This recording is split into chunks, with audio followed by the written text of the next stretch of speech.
morning, guys. So I am back here at Huervana, across Gaisano, of course, to my left. We're gonna do a very quick update on the Huervana Street Rehab and then the Paz Market Rehab. Starting from here, we have the project cost, which is for the construction of the Huervana Street. It is roughly around I think 27 million. So the whole stretch from Gaisano area until near the La Paz Plaza, they will do the re-cementing of the road. So right now you can see that previously 4 months ago we have seen that only the left lane is being cemented. Right now all of the 4 lanes are in operation right now. So public vehicles can now pass by this area.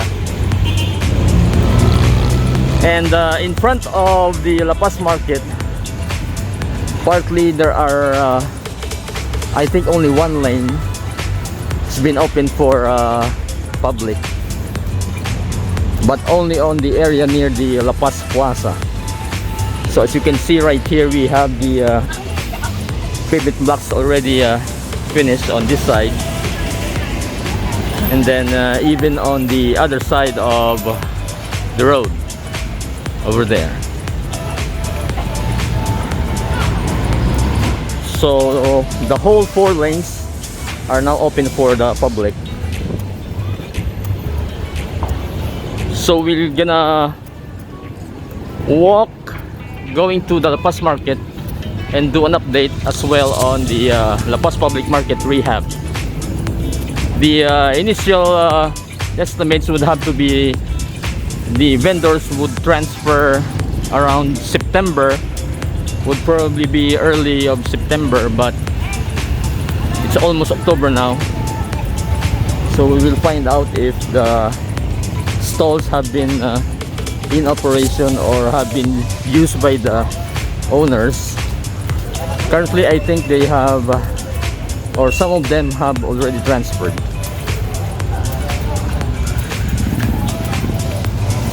So as you can see, there are now occupants like on this area right here,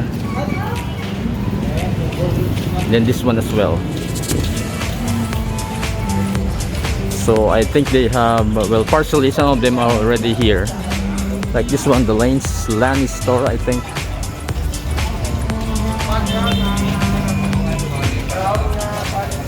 So they are here already.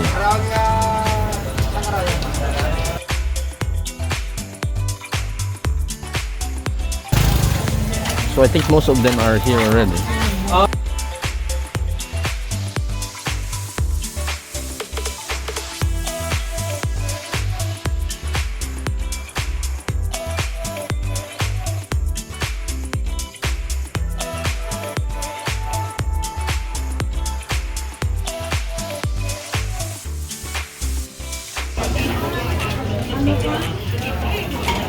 So you can walk through a small alley in the middle. So we have here some rice vendors.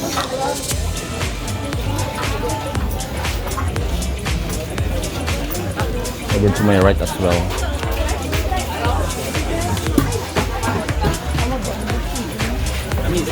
So we're gonna try to walk this small alley all the way to the end.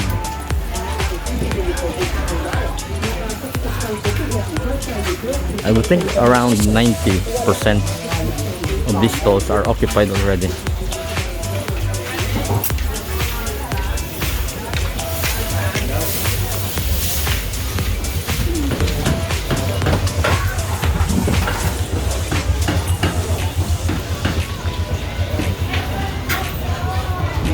So the vegetable vendors are I think at the end.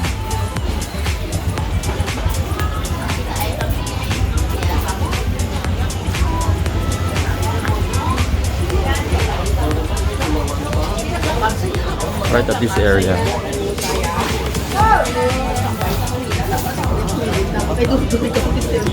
So this is the back part of the public market. So we'll go out of this area and show you the this side.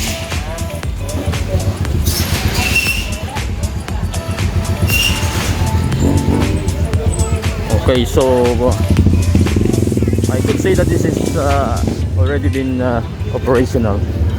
I asked one of the vendors and they said they have transferred like a day already.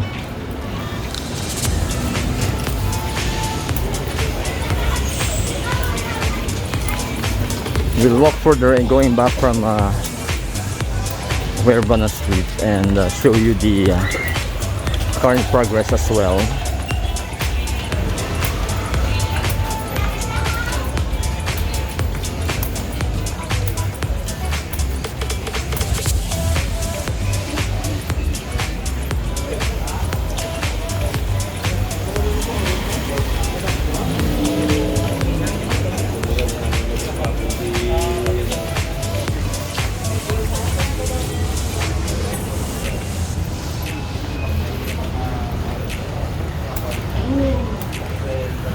It's early in the morning, so there are not much traffic right now.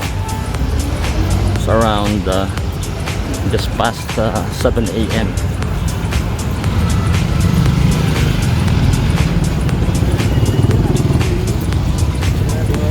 Morning.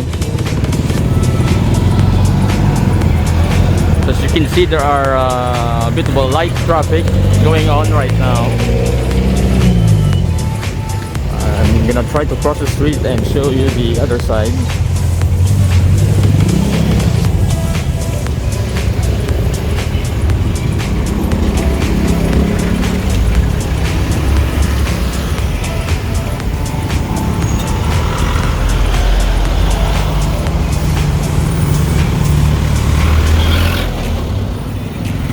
Currently, I think the center area or the two lanes in the middle are being dried at the moment. They have finished cementing already, so only this far side of the right lane and the left side of the lane are being used for traffic. So we'll do a short walk on this area.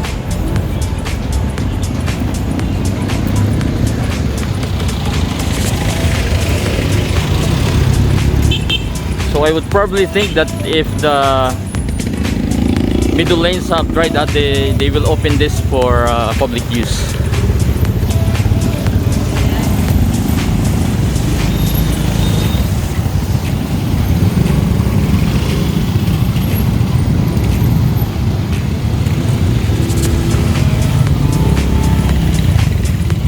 This goes all the way until the La Paz Plaza.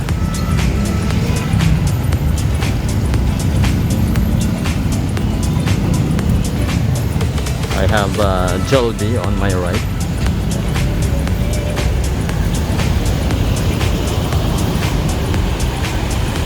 So this is the facade of the La Paz Public Market. This, I think they will retain the facade, the building.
Okay, so that's just about it for now.